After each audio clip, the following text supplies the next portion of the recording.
is caused by deficient early insulin response.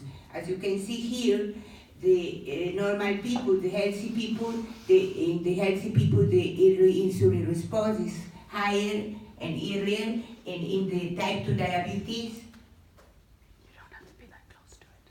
It's fine. and the type 2 diabetes, the insulin response is lower and later. As the postprandial hyperglycemia is strongly correlated with the risk for cardiovascular disease, this is the major target in the treatment of type 2 diabetes. Okay, so postprandial hyperglycemia is a result of the balance between the glucose absorption and muscular glucose uptake. After we eat a carbohydrate, the glucose increase in the blood, and this stimulates the beta cell to produce insulin, and after that, it is an activation of insulin receptor, which stimulates the translocation of GLUT4, and this let the glucose enter into the muscle, decreasing the postprandial hyperglycemia, and in the muscle the glucose is converted to energy or is stored like glycogen. But postprandial hyperglycemia does not only depend on this; it depends of the meal timing or the hour of food intake. It happens because the postprandial hyperglycemia is regulated by the clock gene system, which consists in the central clock genes, which are activated, wake up at the sunrise by the light. And the other downstream clock gene, called peripheral clock genes, are controlled by meal timing, including GLUT-alpha, GLUT4, and the insulin beta cells. So, to have the postprandial hyperglycemia controlled and to prevent postprandial hyperglycemia, the meal timing has to be in synchrony with the light. As you can see, as a result of the clock regulation, the insulin response is optimal in the morning, as well as muscular glucose uptake through GLUT4. As you can see here, the glucose response after identical meal is significantly higher in the night versus in the morning, whatever is the glycemic index. But the postprandial hyperglycemia depends also on the quantity of protein in the breakfast. And you can see in high addition of protein in the breakfast led to significantly lower overall glycemia compared to normal addition of protein of 13 grams of protein in the breakfast. This is in healthy people. So we conducted before a study showing that big breakfast diet with high energy and protein breakfast and small dinner versus high energy dinner, it decreased significantly the overall glucose across the day, and you can see something interesting, the second meal phenomenon that happens in the lunch, which was similar in both diets, but the glucose in purple respond less when the breakfast was high in protein. Similarly, we can see the insulin and GLP-1 response. The insulin was earlier and higher when the breakfast was higher in protein and in comparison to the dinner diet. And the same happens after lunch, despite that the lunch was similar in both diets. So, however, some proteins, we found that some proteins have greater lowering effect on the postprandial hyperglycemia. In fact, whey protein is one of these proteins which works better, and this you know very nice that this is 20% of the milk proteins, and this is here in this audience are many experts more than me in this. The bioactive peptides of the protein of whey protein, and probably the postprandial hyperglycemia relies on this bioactive peptides, especially those containing isoleucine, leucine, and valine. The theory background of our first study was that whey protein by the bioactive peptides directly has insulinotropic effect on the beta cell. Also, it increased the adiponectin, which facilitates the muscular glucose uptake, and also the whey protein acts directly in the L cells of the intestine, increasing the GLP-1, and also increasing GLP-1 by inhibition of the DPP-4 activity, which degrades the GLP-1. By this mechanism also the insulin secretion is increased, so facilitating the muscular glucose uptake. And in addition, whey protein decrease has suppressive effect on ghrelin, which decrease the hunger, and as well as GLP-1 increase the satiety. With this background, and with previous studies in healthy individuals showing that the addition of whey protein to carbohydrate breakfast results in significantly lower postprandial glucose with whey compared to egg or soy. So we did our study our first study, which was acute study with whey protein, to see with the hypothesize that whey protein will reduce postprandial hyperglycemia in type 2 diabetes. These are the clinical characteristics of the patient. There were 15 patients, all diabetics, overweight, and with hemoglobin A1C 6.7. This was crossover study, and the crossover consists in 1 day with high carbohydrate breakfast, which consists in 3 slices of bread with jelly, preload with water, and the other day, in random order, the same breakfast was preload with whey protein, concentrate 80% of whey. The quantity was 45% of 45 grams of whey protein in this preload. The results, wow, the results are impressive, as you can see. With whey protein preload, the increase of glucose peak at 199 milligrams per deciliter of glucose. Instead, the same people without the preload of whey protein have the peak in 291 milligrams per deciliter. When we look to the other variables, the insulin was higher in the whey preload, and it was earlier.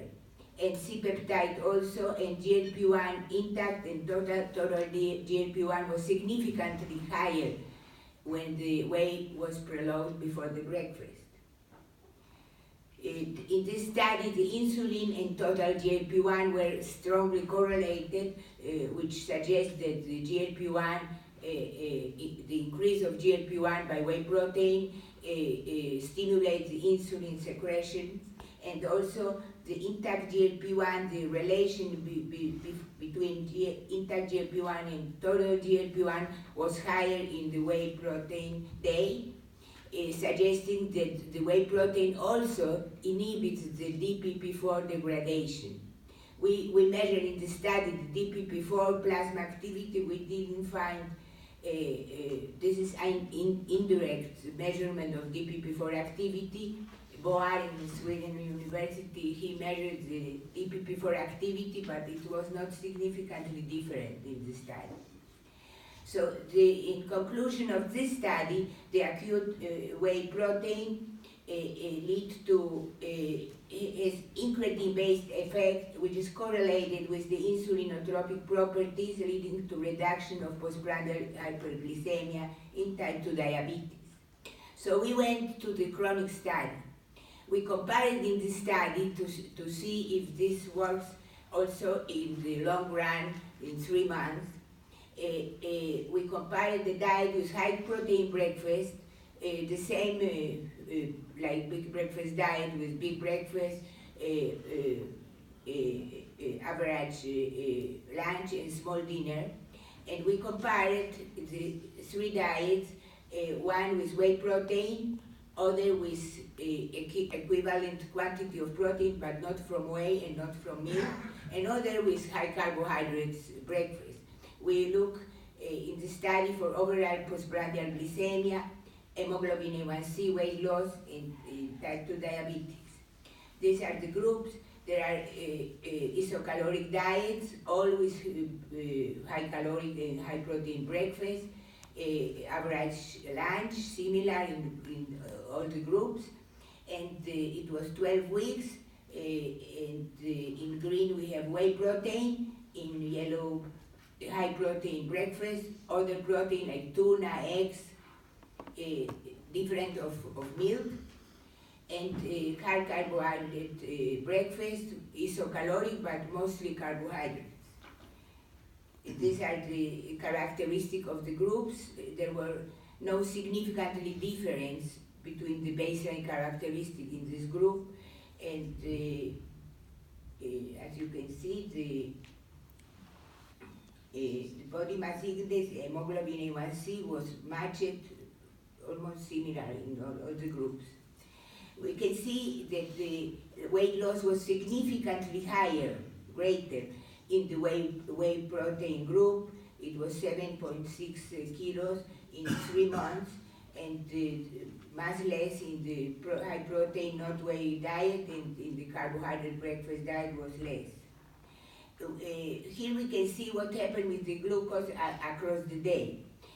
First, we see that the glucose peak was significantly smaller in the whey protein, which is in green, compared to the other diets. And also, interestingly, the glucose was lower across all the day, despite the calories and the composition of the lunch and dinner was exactly the same, suggesting that it's something like beta cell memory that the whey protein provokes. In the early insulin release, here in this study, we also show that the whey protein provokes higher insulin and earlier compared to the other, and this was repeated after lunch and dinner in the study. C-peptide also was significantly higher when whey protein was added in the breakfast, and the GLP-1, as we have seen in the acute study, was also significantly higher, and the satiety also.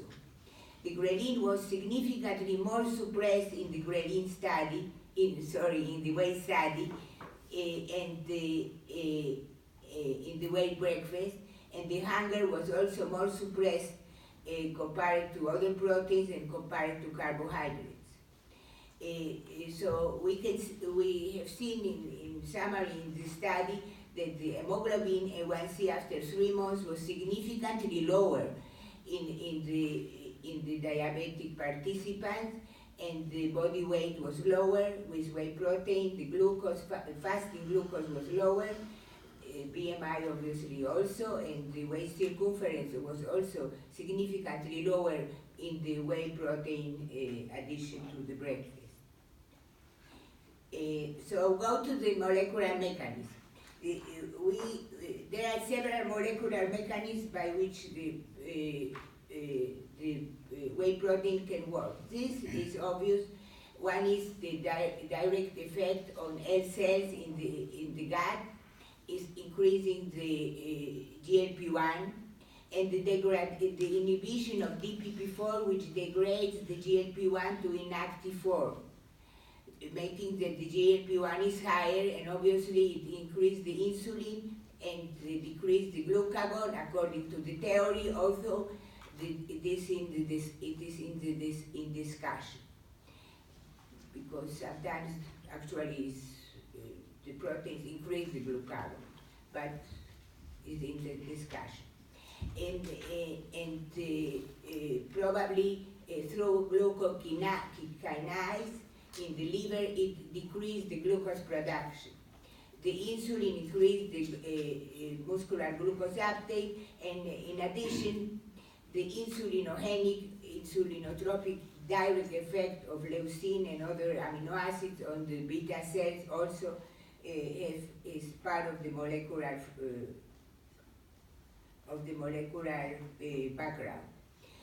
The other thing very interesting is that the whey protein stimulating the PI3K, the phosphatidylene inositol 3 kinase, stimulate the intracellular GLUT4 component and activate the translocation of the GLUT4 into the membrane of the muscular cells, facilitating the glucose absorption, the glucose uptake, and the glycogen storage. And the additional mechanism is that the whey protein decreases the postprandial free fatty acids that have deleterious effect on the GLUT4 translocation. So by decreasing the plasma free fatty acid, it upregulates the translocation of GLUT4 and facilitating again the muscular glucose uptake and glycogenesis. Finally, the very interesting mechanism is that the whey protein can activate the GLUT2, which is the receptor of glucose in the beta cells, and have a direct effect of glycokinase, which activates the beta cell memory. So it increased the insulin secretion after, it explained the increased insulin secretion after lunch and dinner in our study.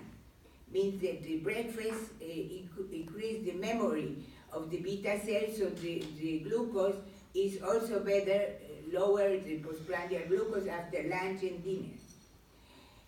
So we can say that high protein breakfast with whey protein, by increasing GLUT4 translocation and glycogenesis, and direct and via GLP-1 insulinotropic effect, and by enhancing beta cell memory, reduces postprandial hyperglycemia after breakfast, lunch, and dinner.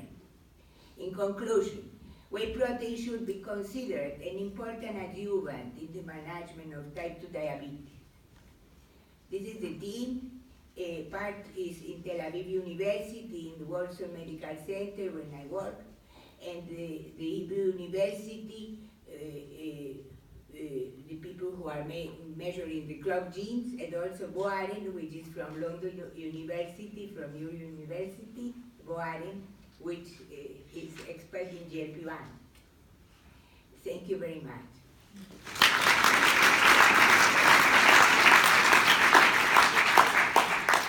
Thank you for a very, very nice presentation. Yeah. So what should we have for breakfast tomorrow? Whey protein. Whey protein. Okay.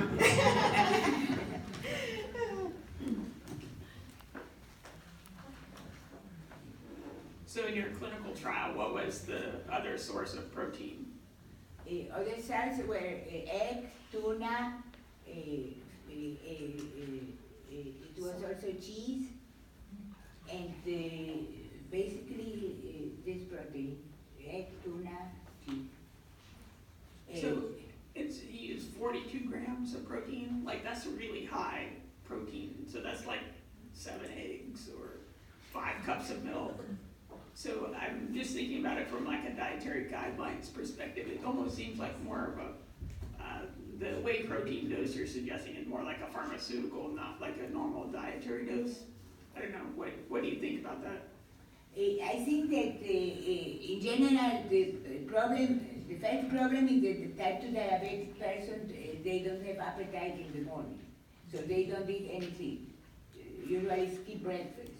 So the first thing is to convince them to eat the breakfast. But after that, so we make like a breakfast because they have to start and wake up. So we start at wake up and make like three stages of breakfast. And it's not easy with whey, and it's not easy without whey to make a big breakfast. But you know, the high protein produce alertness, which is very nice. And also, the high protein breakfast increase the hours which you are not hungry, because the proteins are the most satiating food.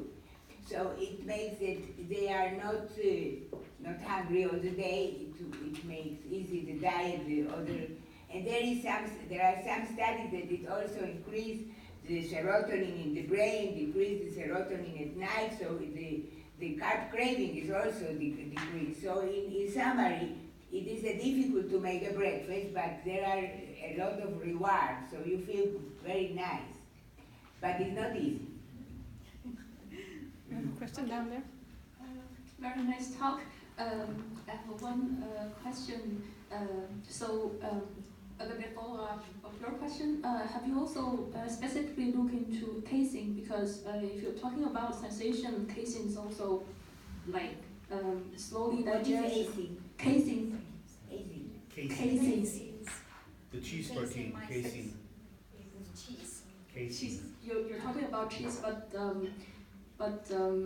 that's only part of the. So you have other protein source group, but including patient take cheese, right? But I'm asking if you consider casein as also. Casein. Yeah. Okay. I consider everything. I think that this is, you know, we have also, the whey protein is also inside the milk. So the milk is, has also other activities. But we try to make the diet, so also milk has casein, so we don't know how much casein has to do. And casein is very good, have a lot of good actions in preventing postprandial hyperglycemia. So maybe casein is also working here. Thank you. Sorry. For sure it's working. May I have another question? Is that you said you look at type 2 diabetes patient, but I'm wondering, are they at like early stage of the disease or late stage? No, they have 7 years. Just a moment. Diabetes diagnosis, you can see one group has 9 years, average 10 years and 10 years. Not the early stage. And they was not treated with insulin and not treated with GLP-1 agonist, only with metformin and some other oral anti-glycemic drugs. Thank you. Mm. Okay. Just, I guess, following on from the amount of protein, how did you choose that number? Because I guess there's quite a lot of evidence in the literature that 30 grams of protein is like the optimal amount of protein for uptake and things like that. So how did you come to that? There are some studies, you know, I found there is one study in Australia by Dr.